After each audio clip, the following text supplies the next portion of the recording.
ગુજરાત ભાજપ પ્રદેશ પ્રમુખ માટે ચૂંટણી પ્રક્રિયા હાથ ધરવામાં આવી હતી, જેમાં પ્રદેશ પ્રમુખ તરીકે ભાજપે જગદીશ વિશ્વકર્મા પર પસંદગીનો કળશ ઢોળ્યો છે। જગદીશ વિશ્વકર્માની રાજકીય સફર વિશે જાણીએ આ અહેવાલમાં। ગુજરાત પ્રદેશ અધ્યક્ષના નામને લઈને લાંબા સમયથી ચાલી રહેલી અટકળોનો આખરે અંત આવ્યો છે। જગદીશ વિશ્વકર્માએ આજે ગુજરાત ભાજપના નવા પ્રદેશ અધ્યક્ષ તરીકે પદભાર સંભાળ્યો છે। ભાજપ પ્રદેશ અધ્યક્ષ તરીકે જે શીર્ષક નેતૃત્વએ જે વિશ્વાસ મૂક્યો છે, જે જવાબદારી આપી છે, તે બદલ નતમસ્તક વંદન કરું છું। જે જવાબદારી આ પાર્ટીએ આજે આપી છે, આ જવાબદારી ની સાચી ઓળખ એટલે મારી સામે બેઠેલો કાર્યકર્તા। પ્રદેશ અધ્યક્ષ સાચી ઓળખ નહીં, પણ મારી સામે બેઠેલો કાર્યકર્તા એ મારી સાચી ઓળખ છે મિત્રો। આ ઉપક્રમે આયોજિત શપથવિધિ કાર્યક્રમમાં મુખ્યમંત્રી ભૂપેન્દ્ર પટેલે જગદીશ વિશ્વકર્માને શ્રીફળનો પળો આપીને શુભેચ્છાઓ પાઠવી હતી।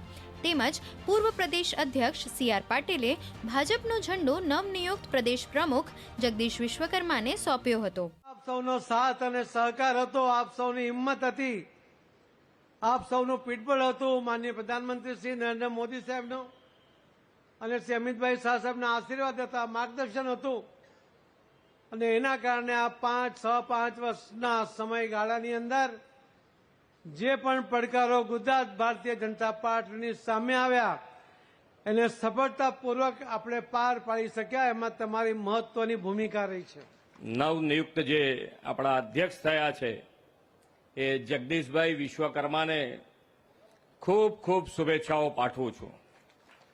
હું એટલા માટે કહી શકું કે માન્ય જગદીશભાઈ પણ ટેકનોસેવી છે અને એનો વધુ ને વધુ હજુ પણ ઉપયોગ કરીને આપણે સારા મુકામ સુધી પહોંચી શકાય એના માટે એનો ઉપયોગ થવાનો છે। ગુજરાત ભાજપના પ્રદેશ અધ્યક્ષ તરીકે જગદીશ વિશ્વકર્માએ ચાર્જ સંભાળ્યા બાદ સીધા ગાંધીનગર સેક્ટર 12 ખાતે આવેલ વિશ્વકર્મા મંદિરમાં દર્શન કર્યા હતા। હવે તેમના રાજકીય સફરની વાત કરીએ તો જગદીશ વિશ્વકર્માએ 1998માં ઠક્કર બાપાનગરના બૂથ ઇન્ચાર્જ તરીકે રાજકીય સફરની શરૂઆત કરી હતી। 2012માં નિકોલ વિધાનસભા અસ્તિત્વમાં આવ્યા બાદ તેઓ અહીં પ્રથમ વખત ધારાસભ્ય તરીકે ચૂંટાયા હતા। ત્યારબાદ 2013માં ભાજપના ઇન્ડસ્ટ્રી સેલના કન્વીનર રહ્યા હતા। પછી અમદાવાદ શહેરના પ્રમુખ તરીકે પણ તેમણે સેવા આપી હતી। ત્યારબાદ 2017માં બીજી વાર તેઓ નિકોલથી ધારાસભ્ય બન્યા અને સતત ત્રીજી વાર 2022માં એ જ વિધાનસભા પરથી ધારાસભ્ય તરીકે ચૂંટાયા।